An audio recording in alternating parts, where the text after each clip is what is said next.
ده تن از باشندگان روستای هوفیان شریف از مربوطات شهر چهاریکار مرکز ولایت پروان ادعا می‌کنند که نزدیک به 50 جریب زمین زراعتی آنان در شمال شهرک معلمین در حومه‌های شمالی این شهر از سوی عبدالستار خیرخواه مشهور به جندخان از فرماندهان جهادی غصب شده است. این افراد بلهای مالیاتی را در دست دارند که از سال 13 خورشیدی تا زمامداری حامد کرزی رئیس جمهوری پیشین کشور از بابت مالیات زمین‌های زراعتیشان در این ساحه به خزانه دولت واریز کردند. یک زمین کشتی ما کمونده امروز جندخان اسکیچ آورد اسکیچ کرده که می سایه زمین دیگه باقی مونده ما رو بگیره به خودش. مالیه میدادیم تا دوران کرزی ما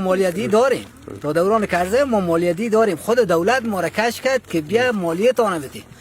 مکتوب رسمی اداره اراضی پروان که به تاریخ 29 جدی سال روان به مقام این ولایت فرستاده شده نشان می‌دهد که موازی 39 جریب زمین پس از بررسی هیئت به عبدالستار خیرخواه مشهور به جندخان سپرده شده است. عبدالستار خیرخواه در صحبت با شبکه دانش اتهام‌های وارده بر خودش مبنی بر غصب زمین را رد کرده و میگوید که نیاکان این افراد زمین‌های زراعتیشان را بالای یک فرد دیگر به فروش رساندند.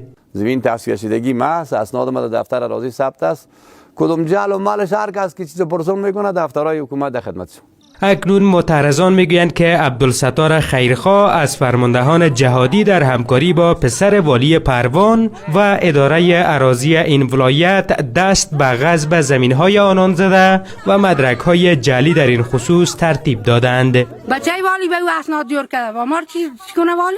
این دولت عدالت نیست، این دولت خائن است. ما به جندخون مظاهره میکنیم، سر والی مظاهره داریم. این رشوت خواری، پیسه خور، این قانون کار نمیکنه. ادعایی که از سوی فضل الدین عیار والی پروان رد می شود.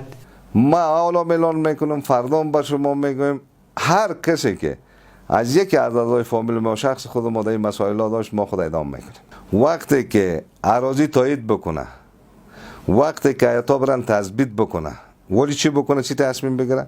خب ولی جزئی که نشته کنه مطابق قانون اجرات بکنه. با این همه غلام محمد غبار قیاسی رئیس شهرسازی و اراضی پروان از این موضوع ابراز بیخبری کرده و میگوید که تاکنون مسئولیت‌های اداره اراضی به وی سپرده نشده است. غصب زمین از سوی زورمندان در ولایت پروان همواره یکی از بزرگترین موضوعاتی بوده که به گفته منابع مقام‌های حکومتی هم در آن دست دارند.